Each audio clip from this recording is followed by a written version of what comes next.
Guys, welcome back to Andy's Dinosaur Reviews, and we have something absolutely incredible to take a look at today, because we have another model that has just arrived from the Dinosaur Mine. If you are not familiar with the website, the Dinosaur Mine, this is a newer website that has begun selling incredible dinosaur models, mostly, of course, 3D printed models that you see here, and a large portion of them are from a certain artist that you may or may not know of, named Nikola Roglic, and he has produced some of the absolute most incredible dinosaur models that I have ever seen in my entire life. I now have a few in my collection.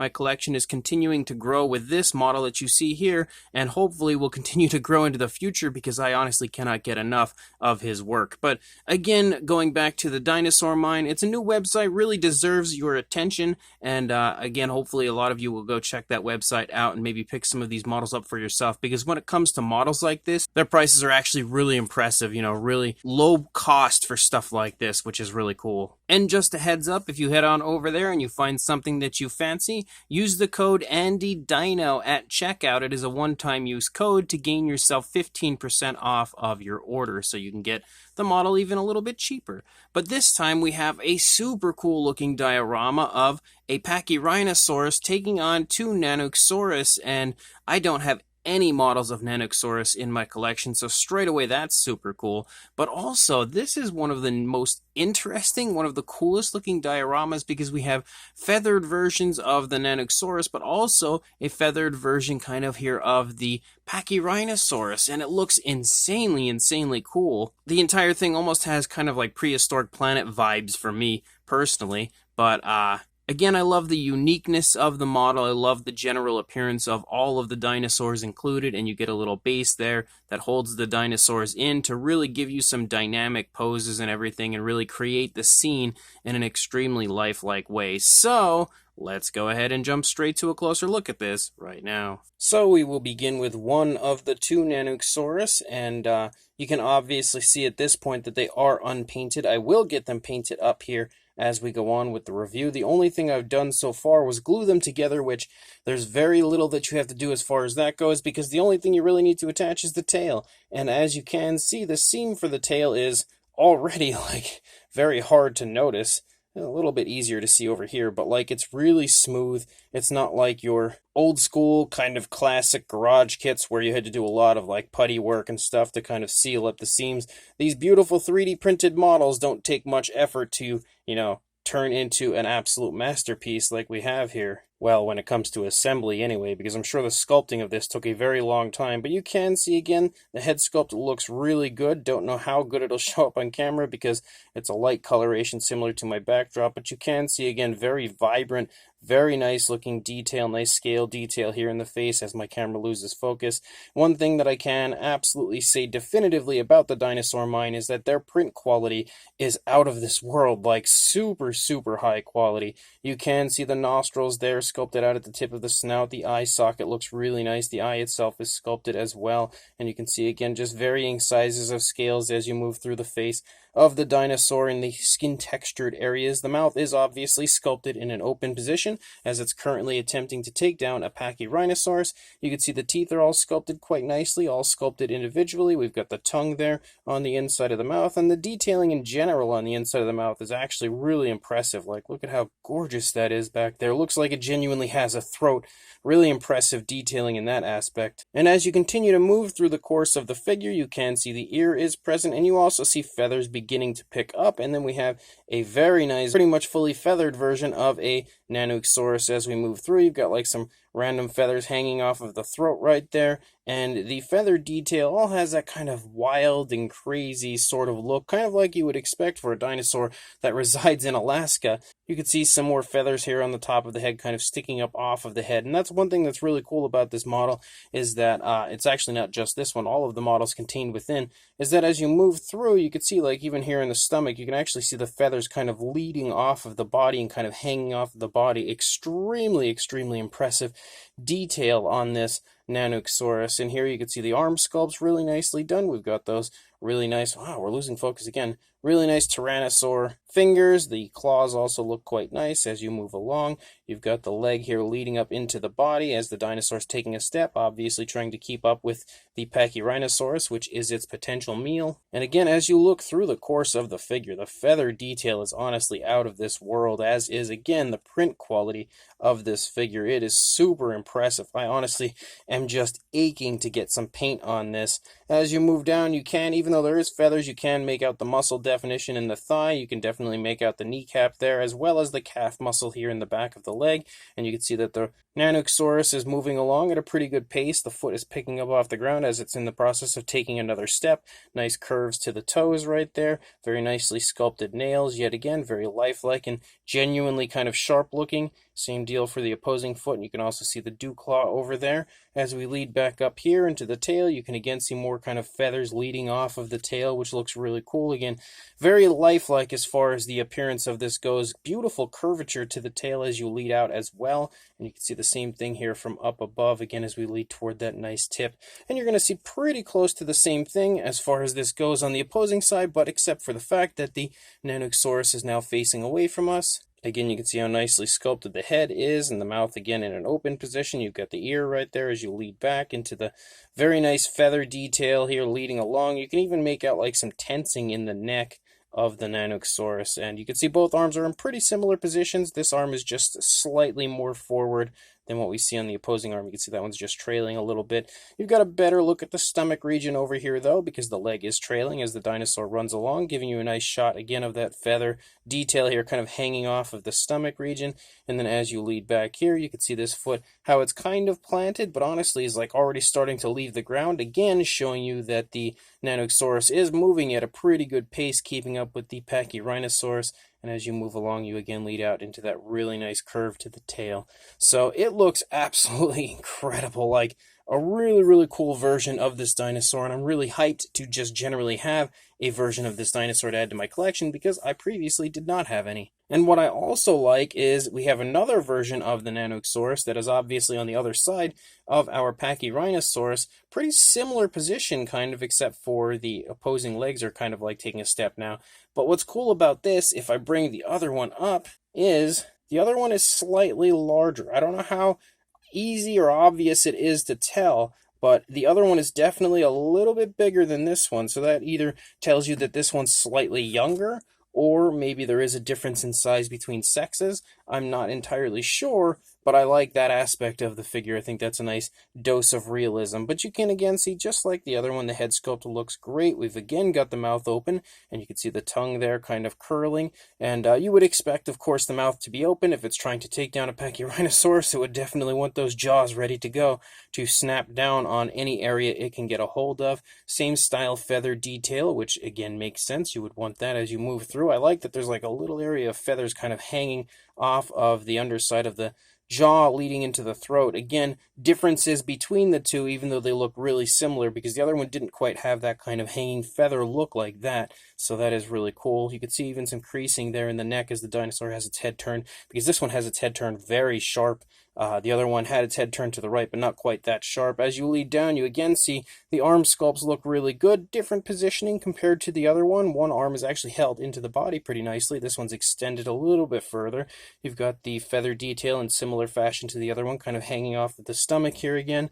You can make out the hip bone and everything. Same style of leg sculpt with the muscle definition showing, even if it's covered in feathers, and the kneecap and everything. This time you can see the foot is also actually, again, leaving the ground, slightly less leaving the ground than the other one. This one's slightly more planted, which again, I do like that there's, so much difference between the two, but you can also see the opposing foot over there. And the tail is actually bent in a similar position with a nice turn toward the dinosaur's right, but there was a little bit more going on as far as the other tail. You can see more of like a snake-like kind of curve to that, whereas this one just has a really sharp turn to its right. But again, the feather detail looks absolutely incredible, and you'll be able to see it, I think, a little bit better when I actually get some paintwork on it to show off, again, how nice the feather detail is, since the lighter tone of the figure currently is clashing quite a bit with my backdrop. I'm really hyped to get some paintwork on these guys. I don't think either of them are going to require any kind of flashy, intricate design, just kind of a nice naturalistic coloration, I think, for the area that the dinosaur lives. So I'm definitely going to have fun coming up with a paint job for these guys, but you can again see the head sculpt looks absolutely incredible over here. You can also see there's a slight downward tilt to the head on this one as well, more so than we saw on the other one.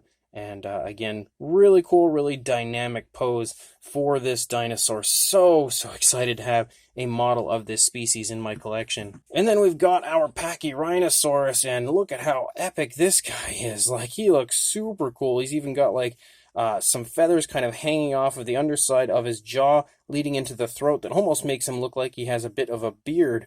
But this is probably the very first feathered ceratopsian I have in my collection, now that I think about it. Like, I've had some with quills and stuff on the back, but I don't think I've ever really had any actual, like, legitimately feathered ceratopsians, so that's really cool. But again, you can see how impressive the fine detail is in the head of this Pachyrhinosaurus. Again, if my camera stops losing focus, that is insanely beautiful detailing. Really can't wait to get paintwork on this guy as well. But as you lead up here again into the frill, you can see more of the really nice fine detail, more varying styles of scales and skin texture throughout. Extremely crisp, extremely vibrant print quality yet again on the Pachyrhinosaurus. You've got the horns sticking up there on the top of the head. And then as we lead down here along to the side of the head, on the other side, you can again see just how incredible that head sculpt is. Just such a really cool, very unique looking version of a Pachyrhinosaurus. And there's just so much life when it comes to the feathered sort of appearance to this dinosaur. You could just see they are wavy. They're all over the place, even here on the underside. Just so unique and different from every other Pachyrhinosaurus that I have in my collection. The mouth is also sculpted in an open position. You can see the tongue in there as well. And you can obviously see kind of a worried look on the face of the Pachyrhinosaurus, as well as, again, quite a bit of movement going on with the legs as the dinosaur is trying desperately to save its life and get away from this pair of Nanuqsaurus. But as you move back here into the body, you can see the area where the neck connects. Again, it is really smooth as far as the actual application of the piece, but I'm definitely going to, of course, fill the seams in, and I would recommend doing that if you grab yourself one of these models. Again, I think it just helps to make it look better when you don't have seams visible like that. But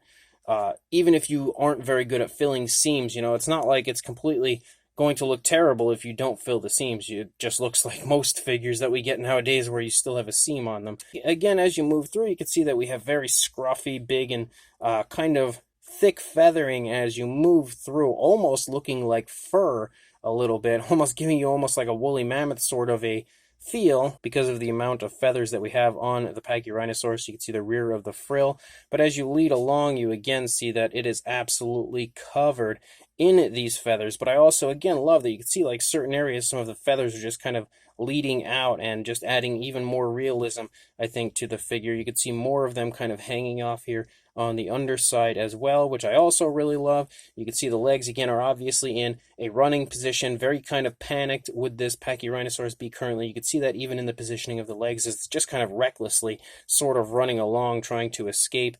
The foot sculpts also look great. You again have some very nicely sculpted toes, nicely sculpted nails. Same deal here for the front foot. If my camera would focus on it correctly, you can see again, very nicely done. And then as you lead back out here into the tail, you again have a curve to the tail, also to the dinosaur's right. And again, you have more of those feathers just kind of leading off everywhere here as you move along. And you can see pretty much the same thing yet again on this side, just like we had seen on the initial side. Really incredible stuff as far as this Pachyrhinosaurus goes, and easily the most striking Pachyrhinosaurus in my collection. And then we've also got a base here, and you can see the base is just kind of a really nice earthy area. And maybe you could see it if my camera would decide to focus on it sometime today. There we go.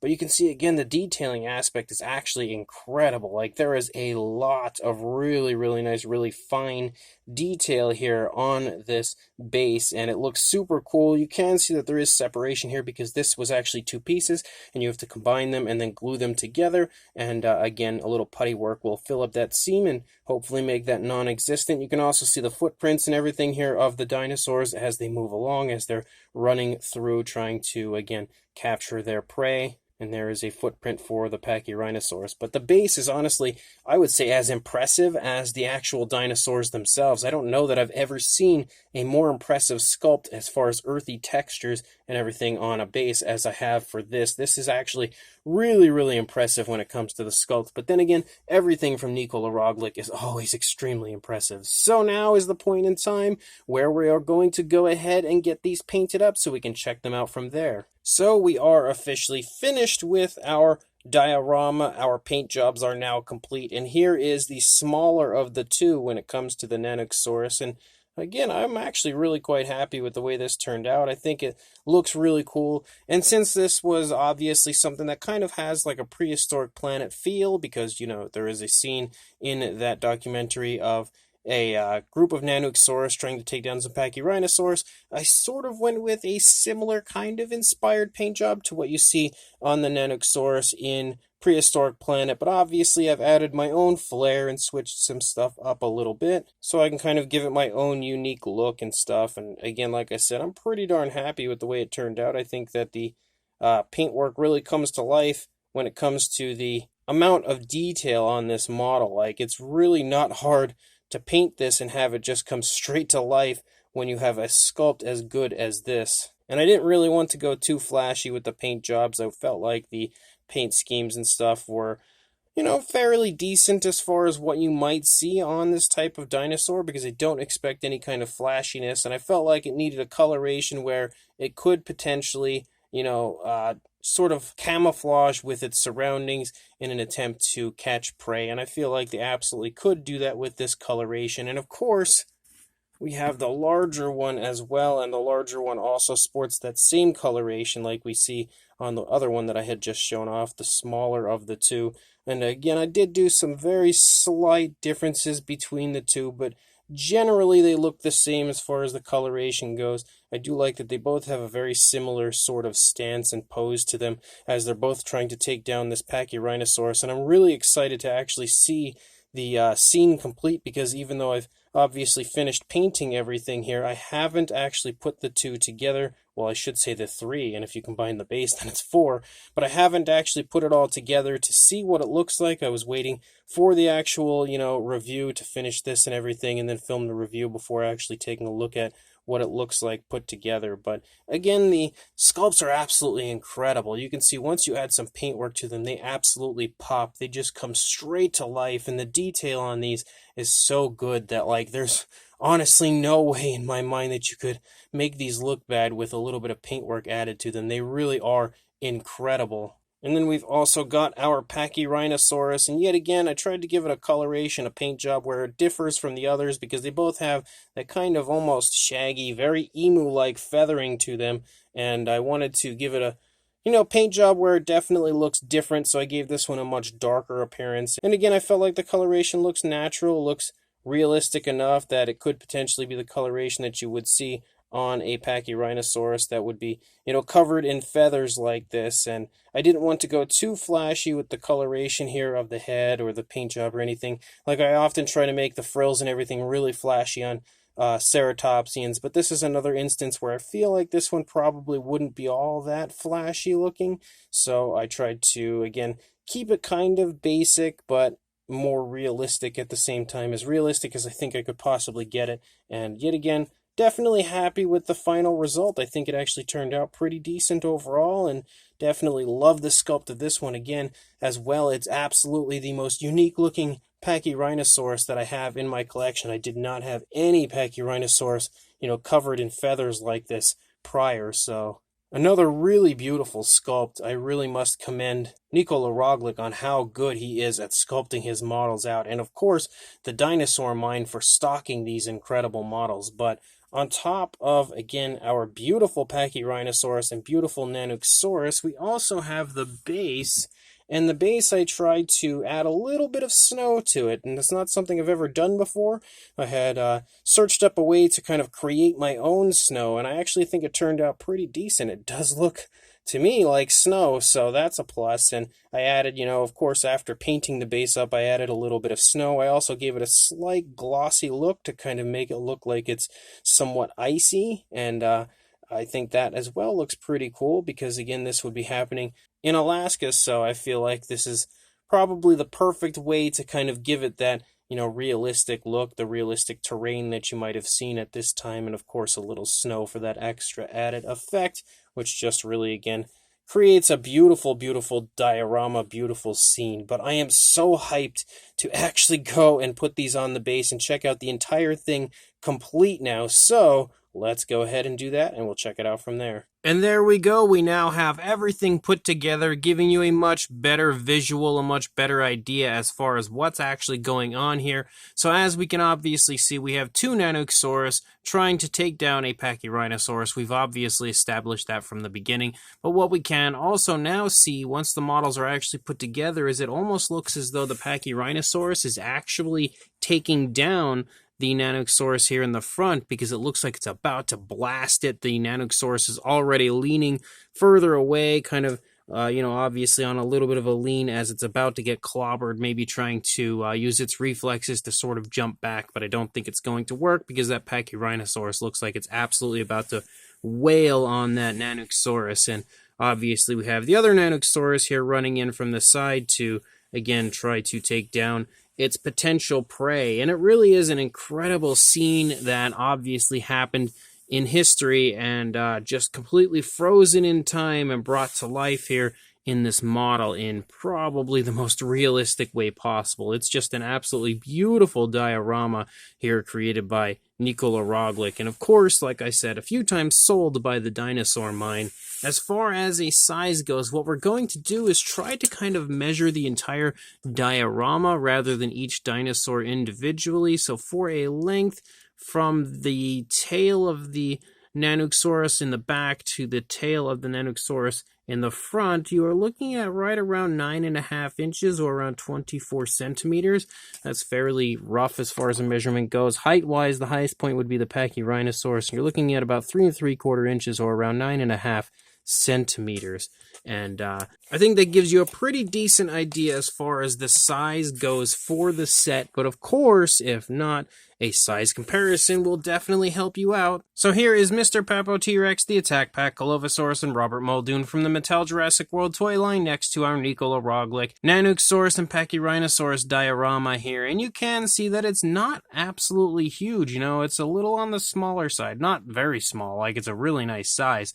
But you can obviously see when it comes to a diorama with 3 different dinosaurs included, it doesn't take up a massive amount of space. It is a nice reasonable size. So if you have a collection that's kind of overflowing, this is probably a great way to go. And just in general, if you have a spot that you want to display a really cool model that's definitely going to stand out, but you don't have a whole lot of room in that spot, this is probably your guy right here, as again, this scene is incredible, very dynamic, and also isn't absolutely massive. But for another size comparison, since I don't actually have very many feathered tyrannosaurs like this in my collection, and specifically when it comes to Nanuqsaurus, I have none, here is a comparison with the Safari Ltd Utyrannus next to our diorama, just to kind of give you an idea of a size, especially next to, our Nanuqsaurus. You can see that the Safari Utyrannus is a bit larger, so the Nanuqsaurus definitely is a little bit smaller in general than the Safari Ltd Utyrannus. But if you actually had stretched the Nanuqsaurus out as far as the bigger of the two, I feel like it would be a very similar size, maybe even slightly longer than our Safari Ltd Utyrannus. Now here's a comparison that I feel like is a pretty fun one, because we actually have, even though this is a repainted version that I painted a long time ago, we have a Pterobibitat Pachyrhinosaurus here next to the Nikola Roglic Pachyrhinosaurus. And if you look at the two from like the same distance, and even though our Nanuqsaurus is kind of obscuring it, you can see that they are a very similar size, like very, very similar in scale. So if you happen to have the Pterobibitat Pachyrhinosaurus, then I feel like this is definitely a comparison. Let's just move them over a little bit.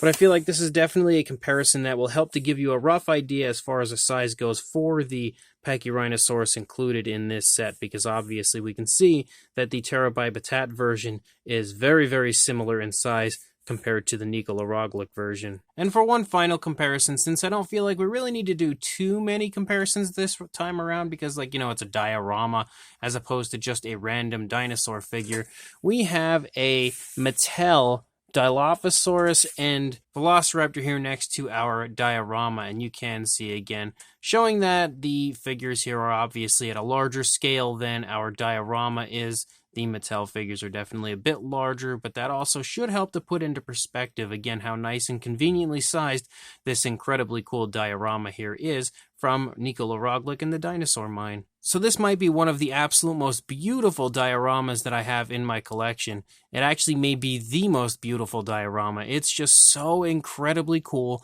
so incredibly dynamic, and once it's actually built and fully painted and everything, it really does just come to life in the best way possible. It is a gorgeous, gorgeous model with a lot of life to it, and just one of the coolest, most dynamic scenes that I could imagine taking place with some of the most appealing Tyrannosaurs I've ever seen when it comes to the Nanuqsaurus. Both of them are fantastic sculpt-wise. Nikola Roglic really did put a lot of time and effort into sculpting this out to make them look as realistic and lifelike as possible, and you can see that all over the figures, especially when you look at the feather detail. The feather detail is incredibly well done, and because of how good the feather detail is, once you add a little paint to it, again, it just comes to life and looks super, super realistic. And I love how good of a job he's done when it comes to sculpting out the feather detail, to the point where it really does kind of like pop off of the sculpt. Like, it really looks very realistic, like it's almost like waving in the wind as the dinosaurs are running along. It's just very, very impressive how high quality the fine detail of the models is. But we are like 3 models in now, I think, to these Nikola Roglic models, as we've already reviewed a Protoceratops and Velociraptor set. We also reviewed the Allosaurus and Camarasaurus, and now we have the Nanuqsaurus and Pachyrhinosaurus, and all of them have been incredible. So I think at this point we've got a pretty good idea of how talented Nikola Roglic is. But if not, and you haven't seen any of his work prior, then this should help to show you again how amazing of a sculptor he is. Just looking at the Nanuqsaurus alone, it is honestly mind-blowing how good they are. But then if you move to that Pachyrhinosaurus, it is such a cool-looking version of a Pachyrhinosaurus, easily the most unique and potentially the most appealing version of a Pachyrhinosaurus that I have in my collection, just covered in those feathers, again giving it a very, very scruffy and emu-like feathering through the course of the entire body, giving it that, again, Alaskan sort of appearance, because this would be a fairly cold climate that this dinosaur would be surviving in, and obviously those feathers are going to keep the Pachyrhinosaurus warm and help it to survive. But the Pachyrhinosaurus as well is sculpted out again just as impressively as the Nanuqsaurus are, and especially when it comes to the feather detail, maybe even more impressive than the Nanuqsaurus, because there's a lot of really cool feather detail that you see on this, like on the underside and hanging off of the underside of the head and neck and everything, giving it almost like a beard sort of appearance. Looks really, really cool. On top of that, the base is extremely high quality, really impressive sculpt in the base as well, super, super realistic. And, you know, of course, I've painted mine up to kind of resemble an Alaskan landscape with some ice and some snow and stuff. You can do whatever you want with yours. I felt like it turned out pretty decent and really helps to add another level of realism to the scene. But as I said, I'm really happy with the way mine turned out. You, of course, can paint yours however you would like and, you know, however you choose to, so that's up to you. But if you are interested in purchasing this or any of the other amazing models that they have to offer on the Dinosaur Mine, which I really recommend because they have some amazing stuff on there for really good prices, like better prices than you often see anywhere else. So, of course, check the link that I will include in the description to head right on over to the Dinosaur Mine. I will also include a link in the description to the Instagram account of Nikola Roglic, where you can follow him when it comes to all of his progress on any models he's currently working on, anything he's going to be releasing in the future that hopefully will be showing up on the Dinosaur Mine website as time goes on. And don't forget to use the code AndyDino so that you can get yourself a nice discount on your purchase and acquire a model at an even cheaper price. But again, make sure you check all of those links. Make sure you follow Nikola Roglic. Make sure you follow the Dinosaur Mine. Make sure you pick up this absolutely amazing model, and also like, comment, and subscribe. And I will see you in the next review. Thanks for watching.